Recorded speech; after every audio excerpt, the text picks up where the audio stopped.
없습니다. 감사합니다.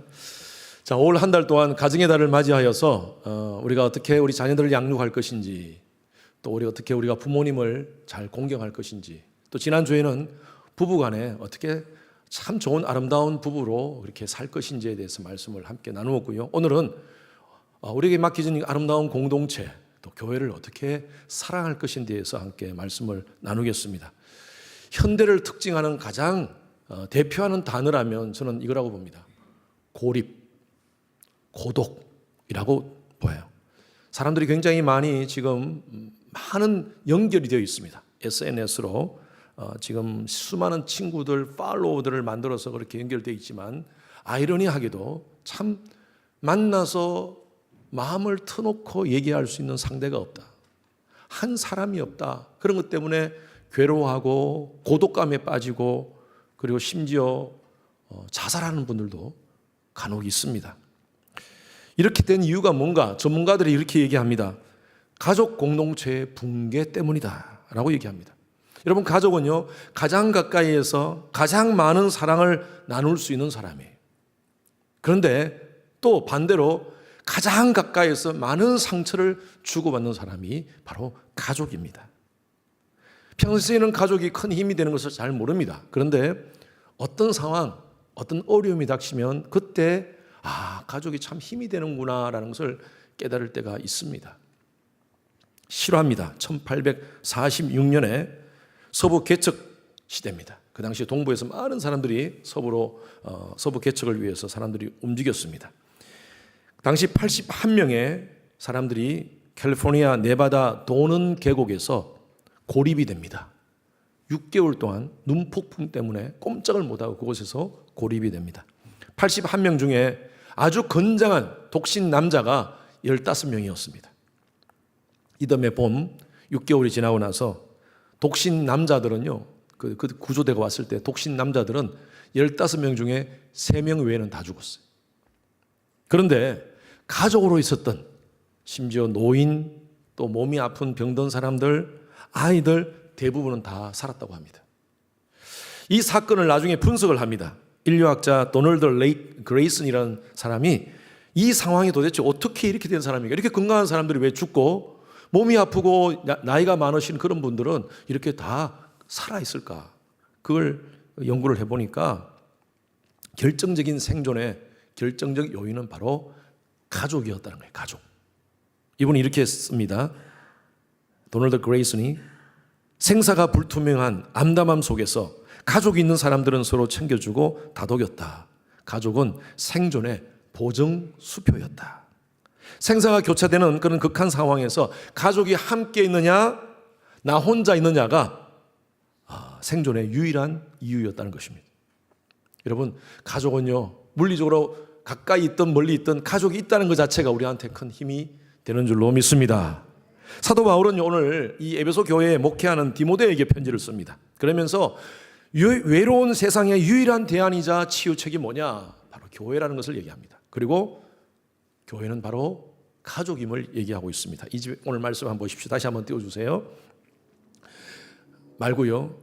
15절. 15절. 이 말씀에 보니까 하나님의 집에서 어떻게 행해야 할까? 하나님의 집이라는 말씀이 나오죠. 그리고 이 집은 살아계신 하나님의 교회라고 말합니다. 이 집이라는 단어가 오이코스라는 단어인데, 이 오이코스는 이런 건물도 포함되지만 그러나 식구들을 의미합니다. 그 안에 있는 가족 식구들을 의미하고 있어요. 그래서 사도 바울은 교회가 뭐냐? 교회는 바로 하나님의 가족이다. 하나님의 다른 표현에 에베소서 말씀에는 하나님의 권속이다, 식구다라는 거예요. 여러분, 먹을 식자, 입구, 밥 같이 먹는 존재. 그래서 제가 늘 여러분들에게 표현하는 대로 우리가 누굽니까? 남이가. 식구들이라는 거예요, 식구들. 네. 여러분, 세상 공동체는요, 뭐 동호회라든지 기업, 또 어떤 정당, 공동의 목적이나 조건들이 있습니다. 공동의 목적이나 조건이 사라지면 다 해체됩니다. 그런데 교회는요, 다릅니다. 다 나이가 다르고 지방색이 다 다르고 빈부 차이가 있고 성향이 다 다른 사람이 모여서 한 가족을 만들어가요. 이게 신비예요. 이게 신비. 왜 그런 줄 아세요? 교회는 인간이 고안한 조직이 아닙니다. 하나님의 신비 속에 탄생한 공동체인 줄로 믿습니다. 그래서 사도 바울이 그렇게 표현하는 거예요. 뒤에 말씀 한번 보십시오. 16절 말씀에 15절 다음에 16절 말씀에 이렇게 표현되어 있습니다. 크도다 경건의 비밀이요. 이게 미스테리예요. 미스테리. 와우. 와, 교회가 정말 미스테리한 조직이라는 거예요.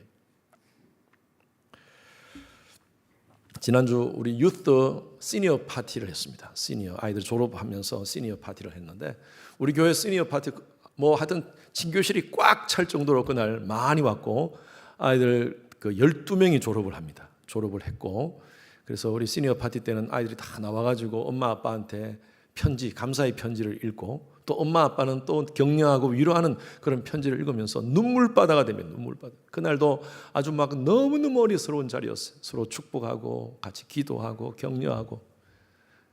그중에 한 시니어가 집으로 가면서 엄마에게 그런 얘기를 했답니다. 엄마, 우리 주님의 교회는 가족이야. 그런 얘기를 했대요. 제가 그걸 그 엄마가 나한테 전달해 주는 말을 듣고 내가 그렇지. 우리 교회는 가족이야. 여러분도 그렇게 느끼십니까? 아닌 것 같아요? 우리 주님의 교회가 가족이 되었으면 좋겠습니다. 아멘? 예. 저는요, 우리 주님의 교회가 가족 같은 공동체가 아니라 가족인 공동체가 되었으면 좋겠어요. 그래서 오늘 주제는 교회 사랑입니다. 왜 교회를 사랑해야 됩니까? 오늘 두 가지 말씀 포인트를 가지고 함께 말씀을 나누겠습니다. 첫 번째, 같이 읽습니다. 포인트입니다. 시작. 교회는 살아계신 하나님을 만나는 집이다. 우리 15절 말씀 한 번 더 읽어볼까요? 같이 시작. 만일 내가 지체하면 너로 하여금 하나님의 집에서 어떻게 행하여야 할지를 알게 하려 함이니 이 집은 살아계신 하나님의 교회요 진리의 기둥과 터니라. 여러분, 교회는요, 종교 개혁자들은 교회를 두 종류로 나누었습니다. Visible Church, Invisible Church. 유형 교회와 무형 교회로 나누었습니다. Invisible Church는요, 예수의 보혈로 제가 여러분들에게 말씀드렸다시피 우리가 누굽니까? 예수의 보혈로 구속받은 하나님의 자녀입니다. 우리 주님의 교회 성도님들은 우리 정체성을 확실하게 아셔야 돼요. 따라하십시오. 나는 예수의 보혈로 구속받은 하나님의 자녀다. 여러분, 이게 우리 정체성입니다. 나 아무개 아빠입니다. 아무개 엄마입니다. 하기 전에 내가 누군가, 나는 예수의 보혈로 구속받은 하나님의 자녀입니다. 그래서 무형교회는요, Invisible Church는요, 바로 예수의 보혈로 구속받은 하나님의 자녀. 여러분, 각자가 무형교회입니다. 또 종교개혁자들이 유형교회를 얘기합니다. Visible Church. 이것은 공동체입니다. 이렇게 같이 함께 모여서 우리는 주님의 교회라는 공동체로 이렇게 모였습니다. 이건 바로 눈에 보이는 공동체잖아요. 이름이 있고, 그죠? 이게 바로 Visible Church, 유형교회라고 합니다. 근데 제가 그렇게 정의합니다.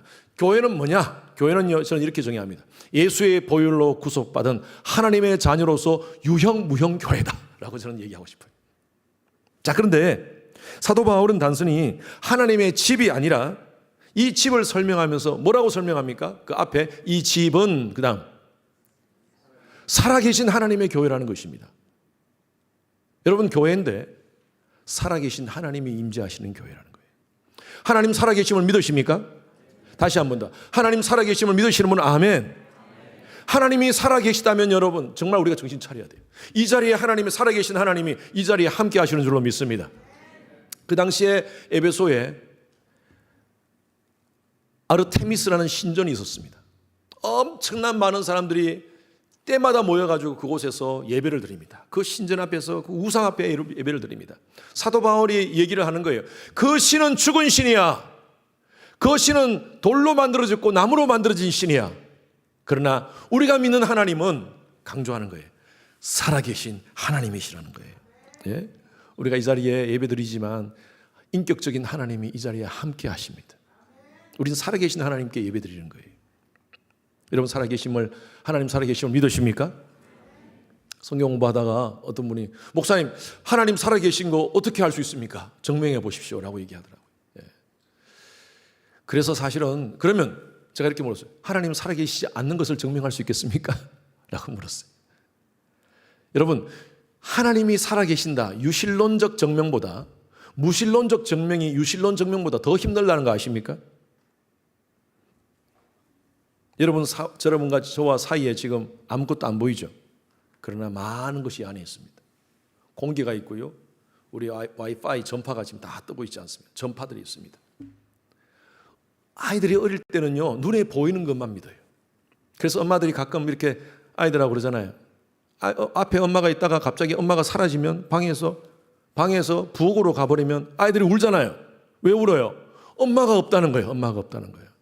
그래서 아이들한테 가끔 이런 장난을 칩니다. 까, 꿍.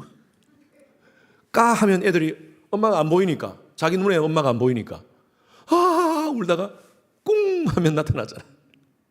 그럼 하하 웃고. 어릴 때는요, 눈에 보여야지 존재함을 믿습니다. 그런데 우리가 자라면서 많은 공부를 하면서 과학을 배우고 여러 가지 것들을 배우면서 눈에 보이지 않더라도 존재한다는 것을 믿습니다. 여러분, 우주 존재함을 믿습니까? 우주가 있다는 것을 믿습니까? 저희 묻는 자체가 이거 어리석은 거죠. 바보 같은 거죠. 예, 다 믿어요, 우리는. 왜 어떻게 알아요? 여러분, 우주를 봤습니까? 직접 눈으로 안 봤어요. 그런데 우리는 공부를 통하여서, TV를 통하여서 우주가 존재하는 것을 봤습니다. 지구가 있는 것을 믿습니까? 지구가 있는 것을 믿어요, 우리는. 지구가 둥글다는 것도 믿어요. 왜? 공부해서 알았어요. TV를 통해서 알았어요. 직접은 보지는 못했어요. 그 안에 수많은 법칙들이 있습니다. 우주 안에 질량의 법칙, 민물과 썸물의 법칙, 다 중력의 법칙에 의해서 나오는 거잖아요. 중력의 법칙을 우리는 인정해요. 그리고 우리 몸도 마찬가지입니다. 여러 가지 우리 소화기관의 법칙, 온갖 법칙들이 다 있습니다. 이것이 분해돼가지고 다 이렇게 소화되고, 이거 기가 막힌 법칙이에요. 이건 기가 막히게 우리는 다 인정하고 있어요. 그러면서 가끔 한 번씩 하나님 있습니까? 이렇게 물어요. 여러분, 모든 법칙은요, 분명히 만든 존재가 있습니다. 한국의 법을 만들 때, 미국도 법을 만들 때 국회에서 만듭니다. 입법기관이 있어요. 입법기관에 의해서 법이 만들어지는 거예요. 마찬가지입니다. 이런 법칙이 중력의 법칙이나 이런 만유인력의 법칙, 이런 것들이 그냥 우연히 만들어지는 거 아닙니다. 어떤 존재가 있습니다, 분명히. 그래서 하나님의 존재에 대해서 논증한다, 아규먼트 하는 그런 것들이 있는데, 유실론적, 또 도덕론적, 존재론적 그런 법칙들로 논증을 합니다. 그거 설명 다 하려면 시간이 없고요. 그거보다 더 큰 것은요, 저는 믿습니다. 저는 하나님의 분명히 살아계심을 믿습니다. 하나님의 존재를 믿습니다. 같이 저하고 같이 믿으시는 분은 아멘. 보셨습니까? 아니에요. 기가 막혀요. 우리가 직접 보지 못했지만 그 하나님의 존재가 내 마음 가운데 믿어져요. 여러분, 이것은요, 정말 논증할 수 없는 것입니다. 이거는 주관적인 것이기 때문에. 우리 선교사님이 어제 잠깐 말씀하셨는데 2015년에 네팔의 카트만두에 엄청난 지진이 있었답니다. 9,000명이 죽었대요. 거의 10,000명 이상. 그런데 그건 공식적이고 비공식적으로 죽은 사람 몇만 명이 죽었답니다. 그때 이 사람들이 힌두교를 믿잖아요. 힌두교 신전들이 다 무너졌어요. 다 무너졌는데 신기하게도 교회들이 무너지지 않았어요. 그래가지고 교회에서 많은 구호품을 받아가지고 쌀을 주위 사람들에게 많이 나누어 줬답니다. 그때부터 사람들이 마음문이 열리기 시작했어요. 교회에 대해서 마음문이 열리기 시작하고, 우리 선교사님 말씀하시는데 지금은 복음의 황금기입니다. 한 10년 동안 하나님께서 그 지역에, 그 땅에 하나님의 역사가 있었던 거예요. 살아계신 하나님이 그곳에 역사하신 거예요. 여러분, 하나님은 살아계십니다. 그리고 그 살아계신 하나님은 인격적으로 저와 여러분들을 만나기를 원하셨습니다. 그런데 하나님 무소부재하신 하나님 아니십니까? 어디나 다 계시는 분이에요. 그런데 하나님은요, 한 곳에서 만나기를 원하셨어요.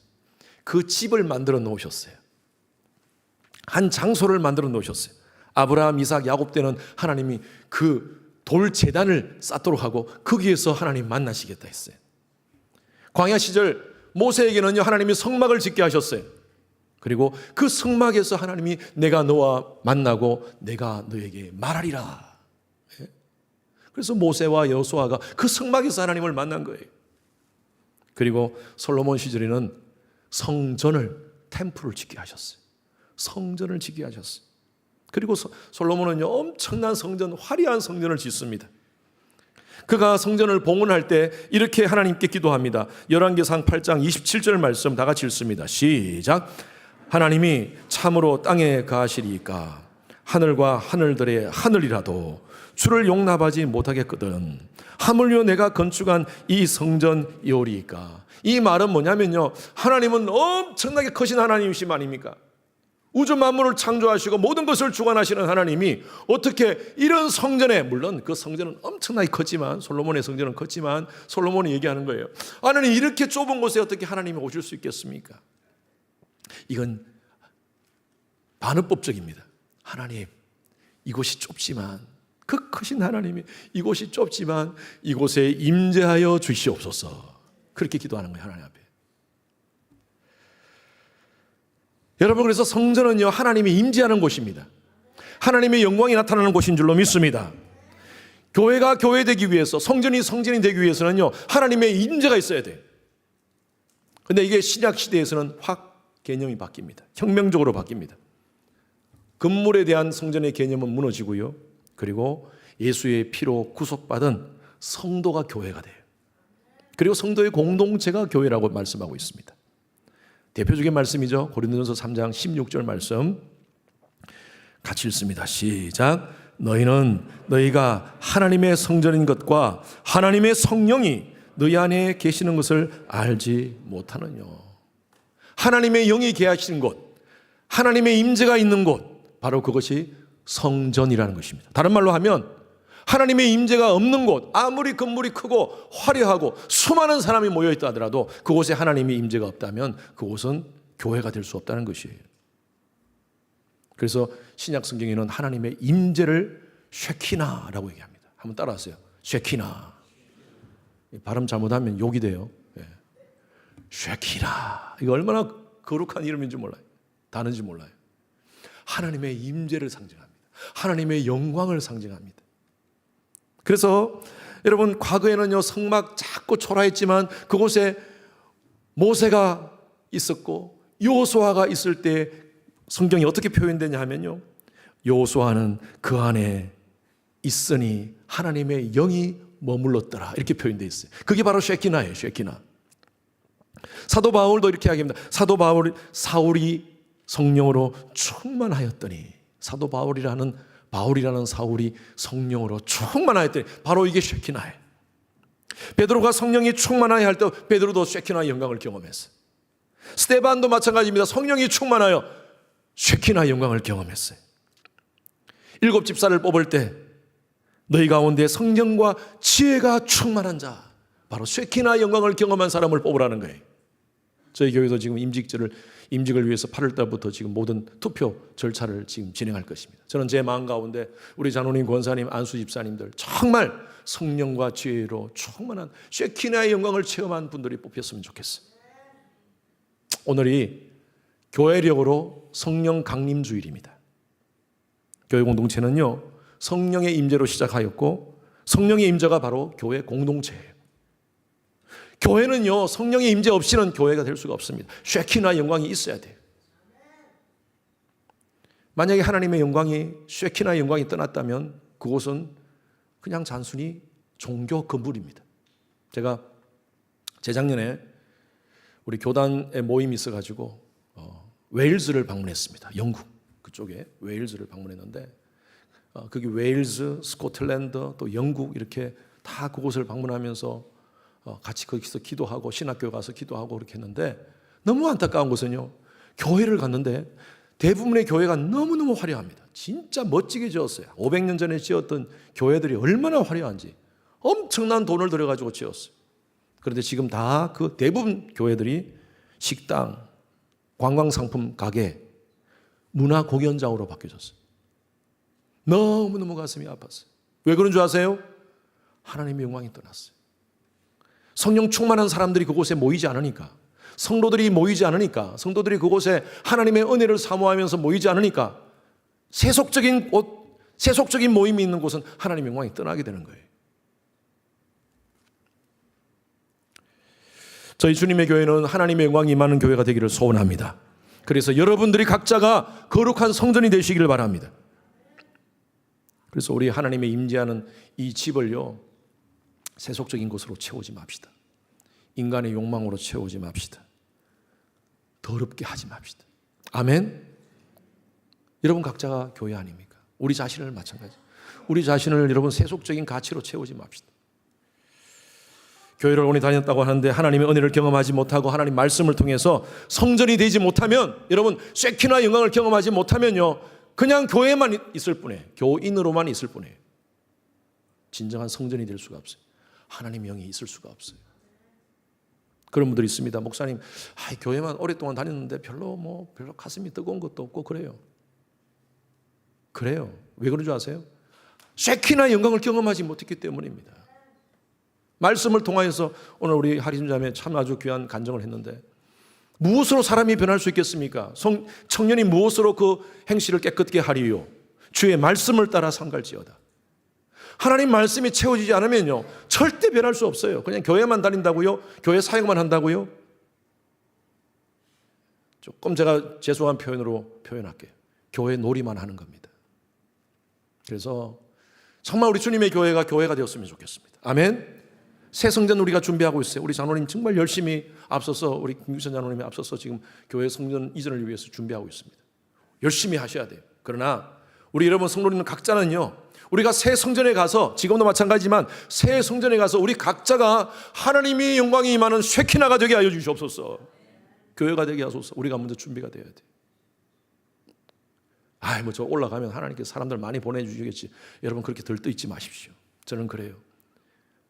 정말 우리가 교회가 건강한 교회가 되기 위해서는요, 우리 각자가 진짜 교회가 돼야 돼. 그래서 이번 올해 제 슬로건을 그렇게 정했잖아요. 뭐예요 슬로건?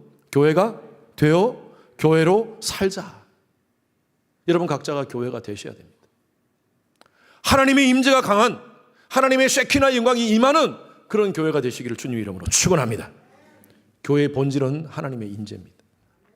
두 번째입니다. 사도 바울은 또 교회에 대해서 얘기합니다. 읽습니다. 시작. 교회는 진리의 기둥과 터이다. 자, 15절 16절 말씀 같이 읽습니다. 시작. 이 집은 살아계신 하나님의 교회요 진리의 기둥과 터니라. 16절 시작. 그도다 경건의 비밀이요 그렇지 않다 하는 이 없도다. 그런 육신으로 나타난 바 되셨고 영으로 의롭다 하심을 받으시고. 여러분 집은요 기둥과 터가 중요합니다. 튼튼한 터 위에, 기초 위에 기둥을 잘 세워야 돼요. 지금 우리 이 교회도 이 터 위에 기둥이, 아주 튼튼한 기둥이 이렇게 있습니다. 마찬가지입니다.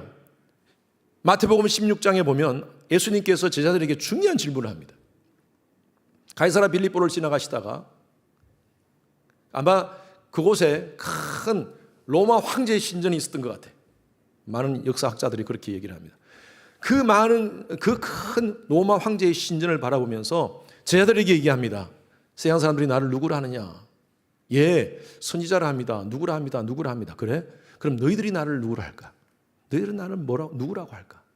그렇게 물었을 때 베드로가 아주 귀한 고백을 합니다. 16장 16절 말씀에 보면 주는, 다 같이 알죠? 시작. 주는 그리스도시요 살아계신 하나님의 아들이십니다. 주가 누구세요? 바로 앞에 계시는 예수님이세요. 예수님에 대한 확실한 고백이에요. 당신은요, 내가 주인임을 믿습니다. 그 당시의 주인은 로마 황제밖에 없어요. 모두가 로마 황제를 향하여 다 절하고 로마 황제가 우리의 삶의 주인이라고 외치는 그 시대 속에 우리의 주인은 바로 당신이십니다. 당신이 구세주이십니다. 당신이 우리를 구원할 자이십니다. 하나님의 아들이십니다. 그 고백을 듣고 예수님께서 뭐라고 말씀하십니까? 18절 말씀에 네가 복되도다. 내가 반석 위에 내 교회를 세우겠다. 여러분, 내 교회를 예수님께서 세우겠다 그랬어요. 그 반석이 뭐냐면, 캐톨릭에서는 이것을 잘못 해석해가지고 베드로라고 얘기했는데, 여러분 그 반석은 다른 의미가 아니라 베드로가 방금 고백한 그 고백입니다. 반석 같은 그 고백이에요. 내가 그 고백 위에 내 교회를 세우겠다. 여러분, 그러면 교회는 뭐냐? 교회는요, 예수 그리스도를 주라 고백하는 공동체입니다. 예수 그리스도를 하나님의 아들이라고 고백하는 공동체가 바로 교회가 되어야 돼요. 다른 말로 그렇게 고백하지 않는 교회라면, 그렇게 고백하지 않는 여러분 개인이라면요, 교회 아니에요. 교회 나와서 그냥 종교 행위만 하는 사람이지 교회가 될 수가 없어요. 예수님께서 그 고백 위에 내 교회를 세우겠다, 그렇게 말씀하셨어요. 그래서 사도 바울은 이렇게 얘기합니다. 바로 진리의 기둥과 터, 바로 예수가 누군가, 바로 진리이시고 그분은 바로 교회의 기둥과 터라는 것입니다. 그러면서 예수님에서 그를 소개합니다. 그죠? 그는, 말씀해 보니까 그는 육신으로 나타난 바 되시고, 이것은 성육신을 의미합니다. 인카네이션. 요한복음 1장 14절 말씀에 말씀이 육신이 되어 우리 가운데 거하시고, 하나님이 천지 만물을 창조하신 그 창조주 하나님이 인간의 몸을 입고 이 땅 가운데 오셨어요. 그 다음 말씀 보십시오. 영으로 의롭다 하심을 받으시고 오셔서 십자가에 달려 죽으시고, 이것은 바로 부활을 의미합니다. 3일 만에 부활하셨다는 거예요. 여러분, 이것이 바로 기독교의 중요한 진리입니다. 예수는 누구신가? 그분은 2000년 전에 이 땅 가운데 오셔서 십자가에 달려 죽으시고 3일 만에 부활하시고 승천하셔서 하나님 보좌 우편에 앉아 계시고 언젠간 다시 오실 바로 예수, 그분으로 인해서 우리는 영원한 사망에서 영원한 생명으로 옮겼다. 나 보내신 이를 믿는 자는 영생을 얻었고 심판에 이르지 아니하나니 사망에서 생명으로 옮겼느니라. 여러분, 그 예수님을 믿으시는 분 아멘. 여러분, 이게 중요한 진리입니다. 사도 바울은요, 에베소 교회를 향하여 그렇게 얘기해요. 에베소서 4장 20절 말씀, 21절 말씀 다 같이 읽습니다. 시작. 오직 너희는 그리스도를 그같이 배우지 아니하였느니라. 진리가 예수 안에 있는 것 같이 너희가 참으로 그에게서 듣고 또한 그 안에서 가르침을 받았을진데. 여러분, 이 말씀이 뭐냐면 사도 바울의 안타까운 마음을 지금 얘기하는 거예요. 예수 그리스도에 대해서 그같이 너희들이 배우지 않느냐. 너희 죄의 영원한 사망으로 발수갈 수밖에 없는 너희 죄를 구속하시고 영원한 생명으로 옮기신 그분이 바로 예수 아니냐. 그 진리를 너희들이 갖고 있지 않느냐. 그럼에도 불구하고 그렇게 살 거냐? 예수 없는 것 같이 그렇게 살 거냐? 말로는 예수 믿는다고 하지만 예수를 무시하고 그렇게 살 거냐? 그 말씀이에요 지금. 여러분, 오늘날 교회가 예수를 잃어버린 교회들이 참 많습니다. 말로는 예수 하는데 그곳에 예수가 없어. 복음이 없어. 진리가 없어. 여러분, 교회는 제가 말씀드린 대로 공동체도 있지만 여러분 개인이 교회입니다. 교회 다닌다고 말하면서 20년 30년 살았다고 교회 신앙생활 했다고 하는데 신앙생활이 보이지가 않아. 눈에 보이지가 않아. 여러분, 기독교가, 교회가 예수를 잃어버렸을 때는요, 아무것도 아닙니다. 저는 우리 주님의 교회가 정말 예수를 진짜 만나고 성령의 은혜를 체험하고 그리고 그 예수를 세상에 증거하는 교회가 되었으면 좋겠어요. 원래 많은 사람들이 복음을 몰라요. 복음의 진리를 정확하게 모르니까 다른 사람한테 소개할 수가 없어요. 주는 그리스도시요 살아계신 하나님임을 확실히 믿는다면 그렇게 살 수가 없죠. 그렇게 세속적으로 살 수가 없죠. 그렇게 마음대로 살 수가 없죠. 삶 속에서 그런 모습으로 될 수가 없죠. 우리가 가정이 보면 가정이 참 좋은 가정이다, 반듯한 가정이다를 보려면 아이들을 보면 돼요. 그 아이들이 어떻게 행동하느냐를 보면 부모님을 잘 공경하고 순종하고 또 다른 친구들에게 사랑을 베풀고 배려하는 그런 모습이 있으면 이 가정 참 좋은 가정이다, 우리가 그렇게 판단할 수 있잖아요. 마찬가지입니다.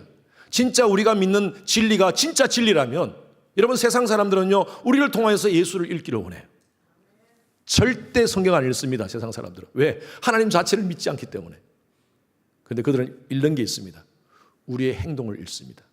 여러분 주위의 직장에서 비즈니스 현장 속에서 그들은 여러분들의 모습을 볼 거예요. 진짜 예수 있는 건 맞나? 이 사람 믿는 게 진짜 진리가 맞나? 여러분, 그걸 볼 거예요. 우리가 드러내야 돼요. 그래서 제가 말씀드리는 게 교회가 되어 교회로 살아야 돼요. 그래서 저는요, 우리 주님의 교회가 진짜 영적 가족이 되었으면 좋겠어요. 우리끼리 먼저 확실하게 우리 안에서 예수의 사랑을 실천했으면 좋겠습니다. 아멘. 그래서 여러분, 제가 말씀드릴게요. 부탁합니다. 여러분들이 교회 안에서 성장하기 위해서는요, 소비자가 아니라 가족이 되십시오. 이게 무슨 말이냐면, 우리 마트에 가면 쇼핑하지 않습니까? 마트에 돌아다니는 거 쇼핑하잖아요. 내가 좋아하는 물건을 찾습니다. 내가 마음에 안 드는 것도 다른 마트로 갑니다. 없으면 다른 마트로 가요. 교회도 마찬가지죠. 요즘 사람들이 성장하지 못하는 이유가 하나가 교회를 쇼핑하는 사람들이 많아요. 한 1년, 2년 정도 있다가 내 마음에 안 든다고 교회 떠납니다. 목사 설교가 마음에 안 든다고 교회를 떠납니다. 여러분, 그런데 식물도 그렇잖아요. 심어놓고 이게 쫙 크기 위해서는요 몇 년을 기다려야 돼. 그런데 한 6개월 정도 끼워놓고 기다리는데 안 커. 그럼 확 뜯어가지고 다른 데 심어보세요. 자라는가? 죽어버려요. 우리 심령도 마찬가지예요. 하나님께서 여러분들이 오스틴 주님의 교회에 오게 하신 하나님의 분명한 목적이 있는 줄로 믿습니다. 그렇다면 이곳에서 성장하도록 몸부림치셔야 돼요. 마음에 안 들면 떠나버리지. 여러분, 그거는요 신앙의 모습이 아니에요. 마트 손님은 서비스가 안 좋고 뭐 그러면요 그냥 떠나버리면 돼요. 딴 데 가버리면 돼요. 그런데 우린 가족 아닙니까? 가족이 비 가세요. 보니까 비가 막 새요. 그럼 어떻게 됩니까? 이 집 나 딴 데로 갈래. 나 가면 어떡합니까? 비가 새면 올라가야죠. 아버지하고 같이 올라가야죠. 어디가 새는가 같이 함께 봐야죠. 그게 가족이죠. 가족 가운데 몸이 아픈 사람이 있으면 같이 밤을 새더라도 같이 병간호 같이 해줘야죠. 그것이 바로 가족이죠. 가족이 재정적으로 힘들면 허리띠 같이 쫄라매고 같이 세이브하고 그렇게 살아야죠. 저는 우리 주님의 교회가 가족 교회가 되었으면 좋겠어요. 가정교회는 아니지만 가족 같은 교회. 지난 금요일부터 우리 BBS 준비를 지금 데코레이션 하고, 제가 지난주에 이 데코레이션 하는 거 보면서 얼마나 기쁜지. 우리 교회 화백들이 참 많더라고요. 이런 거 딱 시작하니까 다들 딱 준비해가지고요. 비닐로 다 덮어 쓰고 그림 그리는데 다 같이 함께 그렇게 아름다운 그림을 그려나가는 모습들이 얼마나 아름다운지. 식구의 모습이 식구의 모습. 금요일날 우리 예배 마치고 성도들이 다 나오고 나서 다시 와가지고 셋업을 쫙 하고 같이 함께 이리저리 합시다 하고 이렇게 막 얘기하는 모습들이 얼마나 아름다운지. 여러분, 그게 가족이에요. 마치 돌잔치를 집 안에 돌잔치를 준비하는 가족 같은 그런 분위기였어요. 서로 허물을 덮어주고 이해합시다. 가족이라고 해서 완벽한 사람들이 없습니다. 여러분, 가족은 말씀드린 대로 가장 사랑을 많이 나누지만 가장 많은 상처를 받아요. 왜? 서로 너무 잘 아니까. 교회도 마찬가지예요. 같이 함께 사역하다 보면 서로 다 압니다. 단점도 보이고 인간적인 모습도 보이고 때로는 실망할 때가 있습니다. 교회 다니는 사람이 왜 저래? 그렇게 절대 판단하지 마십시오. 나도 교회 다니잖아요. 여러분, 나는 완벽합니까? 우린 다 부족한 존재예요. 따라하십시오. 불쌍히 여기자. 불쌍히 여겨야 돼요. 필립 얀시라는 아주 기독교 작가, 유명한 작가신데 이분이 쓴 책에 글을 인용합니다. 가족이란 내가 선택할 수 없는 사람들의 모임이다. 하나님은 내가 전혀 선택하지 않았을 것 같은 사람들을 교회 내 옆자리에 앉혀 놓으시고 형제다, 자매다라고 말씀하신다. 이것이 바로 교회의 신비이다. 이분이 얘기했어요. 옆에 누가 앉았는가 한번 쳐다보세요. 내가 원하는 사람일 수도 있지만 그렇지 않은 사람도 하나님이 앉혀 놓으셨어요. 그런데 가족으로 해놓으셨어요. 그래요. 여러분, 우리가 삶 속에 때로는 외롭고 고독을 느낄 때가 있습니다. 그러나 우리는 가족입니다. 서로 위로하고 격려하고, 히브리서 10장 말씀에 보면 서로 돌아보아 사랑과 선행을 격려하고 모이기를 피하는 어떤 사람들의 습관과 같이 하지 말고 오직 권하여 그날이 가까움을 볼수록 더욱 그리하라. 마지막 때가 다가오면 볼수록 사탄은 자꾸 흩어지게 해요. 이게 아니면 내가 딴 데 가지 하면서 흩어지게 해요. 그리고 이곳저곳 다니다가 나 혼자서 교회 예배 드릴래 하면서 집에서 교회 예배 드리는 사람들이 있습니다. 절대 신앙 못 자랍니다. 부닥치면 자라야 돼요. 여러분, 가족에는요 같이 함께 경상도 말로, 이 경상도 말인지 모르겠어요, 찢고 뽑고 그렇게 지내면서 해야지 정도 들고 그러는 거예요. 그래서 우리 주님의 교회 함께 같이 섬기면서 서로 사랑하면서 서로 용서하면서 서로 품어주면서 그렇게 성장하는 우리 영적 가족이 되어기를 간절히 축원합니다. 허성현 목사 불쌍히 여겨주십시오. 아멘. 저 불쌍히 여기는 눈이 하나도 아니신 것 같은데 저 불쌍한 존재입니다. 우리 교회 목사님들 불쌍히 여겨주십시오. 우리 자노님들 앞서서 수고하시는 자노님들, 권사님, 안수 집사님들 여러분 불쌍히 여겨주십시오. 옆에 있는 형제 자매들 불쌍히 여겨주십시오. 아이고 악하다 하지 말고요, 약하다 생각하세요. 우리는 악한 사람 없어요. 하나님, 저는 그래요. 하나님이 교회에 보내는 사람 악한 사람 안 보냅니다. 예수의 보혈로 구속받은 하나님의 백성들이기 때문에 이곳에 보내시는 거예요. 근데 왜 단점이 보이고 왜 인간적인 모습이 보입니까? 약해서요. 나는 괜찮습니까? 아니에요. 나도 약해요. 다 우린 약한 존재예요. 그래서 우리는 그리스도 안에서 가족입니다. 그래서 한 번 더 합시다. 옆에 분에게 우리가 남이가 우리가 남이가. 그래서 영적 가족으로서 아름답게 교회를 섬기는 우리 모두가 되기를 간절히 축원합니다. 이 찬양 같이 함께 불렀으면 좋겠어요. 이렇게 3절 가사에 보면 여기에 모인 우리 주의 사랑받는 주의 자녀라, 주께서 뜻하신 일 우리를 통해 펼치신다. 주의 사랑받는 가족으로서 우리가 함께 같이 주를 섬기겠습니다 하는 마음으로 이 찬양 한번 결단하면서 찬양 드리겠습니다. 여기에 모인 우리 주의 은총 받은 자여라, 주께서 이 자리에 함께 계심을 아노라.